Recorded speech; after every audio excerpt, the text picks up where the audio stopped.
사랑하는 여러분, 오늘도 우리 모두를 궁휼히 여기시기에 우리에게 때를 따라 돕는 은혜를 공급해 주시기 위해 하나님께서 은혜의 보좌 앞으로 또 말씀 앞으로 우리를 초대해 주시는 줄 믿습니다. 우리의 온 마음과 생각이 오직 하나님의 말씀에 집중되며 하나님의 말씀이 우리 마음에 깨달아지며 또 동시에 하나님의 말씀에 우리의 삶에 살아있는 능력이 되는 은혜의 시간이 되기를 간절히 바랍니다. 위기는 기회다라는 말이 있습니다. 코로나19로 인해서 우리 학생부의 예배가 취소된 것은 분명히 우리 신앙생활의 위기가 될 수 있습니다. 그러나 위기 앞에 드러나는 것이 우리의 진짜 믿음입니다. 위기 가운데 믿음이 위축되고 축소되고 후퇴되는 것이 아니라 이 위기가 우리의 믿음을 재정비하고 우리의 신앙이 한 단계 성장하고 전진하는 기회가 될 수 있기를 간절히 소망합니다. 그렇다면 우리는 어떻게 이 신앙의 위기를 기회로 삼을 수 있을까? 오늘은 그 첫 번째로 예배에 관하여 짧게 이야기 나누려 합니다. 오늘 본문에는 두 가지 예배의 모델이 등장하고 있습니다. 가인과 아벨의 제사입니다. 아담과 하와의 자녀들인 이 형제는 가인은 농사하는 자이고 아벨은 양을 치는 자라고 성경은 소개하고 있습니다. 두 형제의 제사, 즉 예배에 대하여 성경은 이렇게 소개합니다.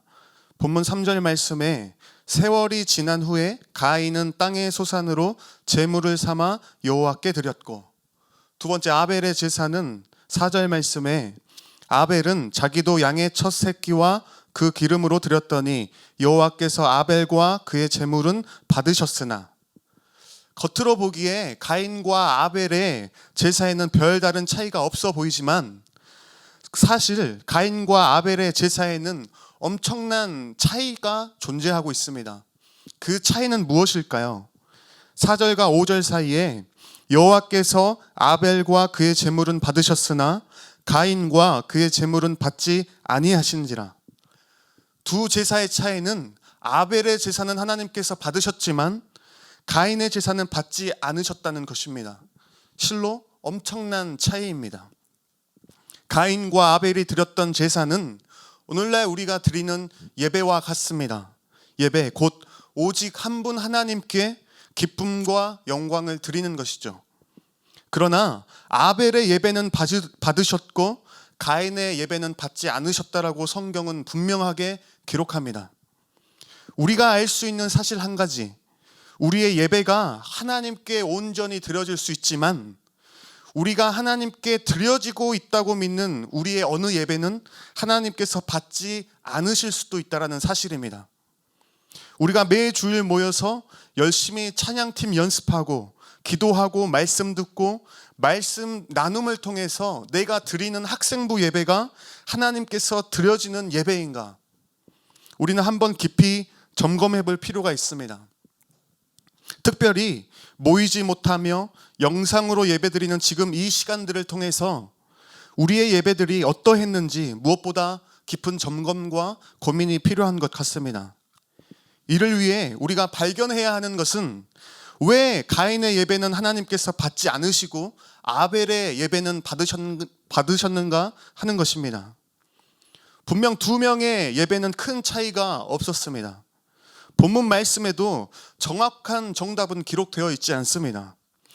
물론 가인과 아벨이 제사를 통해 드렸던 제물이 다르긴 했습니다. 농사를 짓던 가인은 땅의 소산으로, 즉 자신이 재배한 곡식들로, 양을 치던 아벨은 양의 첫 새끼와 그 기름으로 제물을 드렸다라고 기록합니다. 그러나 이것이 하나님께서 예배를 받으시고 안 받으시고 할 만큼의 차이는 없을 것 같습니다. 하나님께서 아벨의 예배는 이래서 받으셨고 가인의 예배는 이랬기 때문에 안 받으셨다라는 정답은 오늘 본문에 기록되어 있지 않습니다.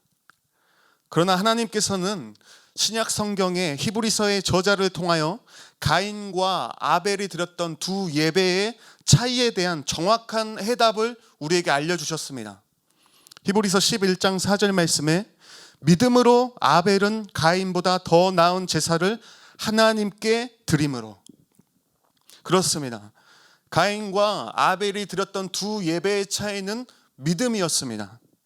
나의 예배를 받으시는 분은 살아계신 하나님이시다라는 믿음, 하나님을 예배할 때 하나님은 나를 만나 주신다라는 믿음, 나의 예배를 받으시는 하나님은 내 삶의 주인이시다라는 믿음, 내 삶에 이루어지는 모든 일들은 나의 예배의 대상이신 하나님이시다라는 믿음인 것입니다. 이것이 가인과 아벨이 드렸던 두 예배의 차이점이었습니다. 오늘 하나님을 예배하는 우리들에게도 이 믿음이 필요합니다. 히브리서 11장 6절 말씀에 믿음이 없이는 하나님을 기쁘시게 하지 못하나니 하나님께 나아가는 자는 반드시 그가 계신 것과 또한 그가 자기를 찾는 자들에게 상 주시는 이심을 믿어야 할지니라 우리에게 말씀하셨습니다. 그냥 저냥 왔다 갔다 하는 것이 아니라 우리의 기도가 이루어져도 그만 안 이루어져도 그만인 것이 아니라 그런 예배가 아니라 지금도 살아계셔서 자기를 찾는 자들을 기뻐하시며 그들에게 상 주시는 하나님을 향한 확실한 믿음이 하나님을 예배하는 우리들에게 있어야 한다는 것입니다. 그런 믿음을 가지고 하나님의 기쁨이 되는 예배자들이 되어야 된다는 것입니다. 가인의 제사와 아벨의 제사, 여러분은 어떤 모습에 더 가까운 예배를 드리고 계셨습니까? 조금 더 구체적으로 어떤 믿음을 가지고 하나님께 예배하고 계셨습니까?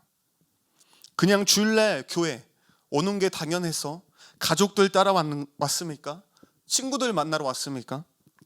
하나님을 향한 믿음은 저 세상 이야기이고 앉아 있다가 돌아가는 예배였습니까? 지금 영상을 보며 예배드리는 학생 여러분, 우리들의 지난 예배를 되돌아보았으면 좋겠습니다. 정말 우리 학생부의 예배는 믿음의 예배였는지 돌아보았으면 좋겠습니다.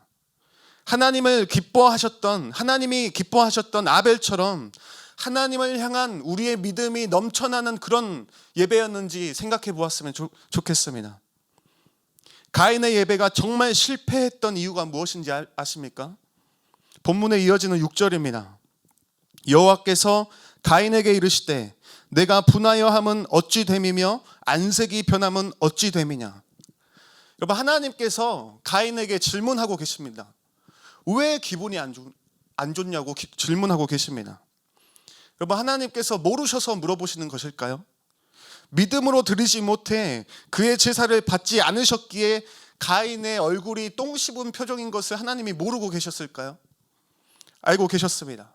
하나님은 모르시는 일이 없으신 분이십니다. 그럼에도 불구하고 왜 하나님께서는 가인에게 질문하셨던 것일까? 이것은 기회였습니다. 하나님께서 가인의 예배가 무엇이 잘못되었는지 발견하고 다시 앞으로 바른 길로 나아갈 수 있는 기회를 하나님은 가인에게 질문을 통해서 주신 것입니다. 그러나 가인은 그 기회를 걷어차버렸습니다. 가인이 그의 아우 아벨에게 말하고 그들이 들에 있을 때 가인이 그의 아우 아벨을 쳐 죽이니라.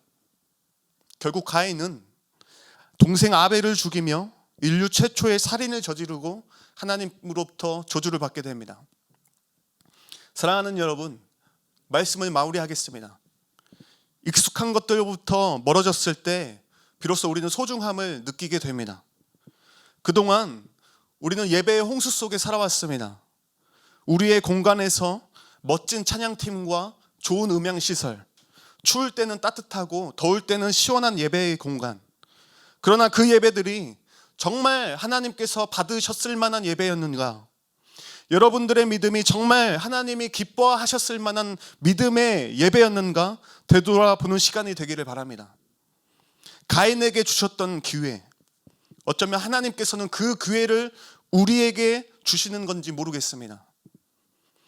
어쩌면 예배를 드리지 못함으로써 우리의 예배를 되돌아보고 점검하게 하신 하나님의 기회일 수 있습니다. 하나님이 주신 예배를 되돌아보며 이 기회를 삼아 우리의 예배를 점검하며 우리의 예배를 재정비할 수 있는 기회가 되기를 바랍니다. 여러분, 이 소중한 기회를 가인처럼 걷어차버리지 마십시오. 우리 학생들을 향한 호세아 선지자의 간절한 외침을 소개하며 말씀을 마무리합니다. 호세아 6장 1절 말씀입니다. 오라, 우리가 여호와께로 돌아가자. 여호와께서 우리를 찢으셨으나 도로 낫게 하실 것이요 우리를 치셨으나 싸매어 주실 것임이라. 사랑하는 친구들, 우리가 하나님 앞으로 돌아가는 기회가 되었으면 좋겠습니다. 하나님 앞에서 우리의 믿음을 회복하는 기회가 되었으면 좋겠습니다.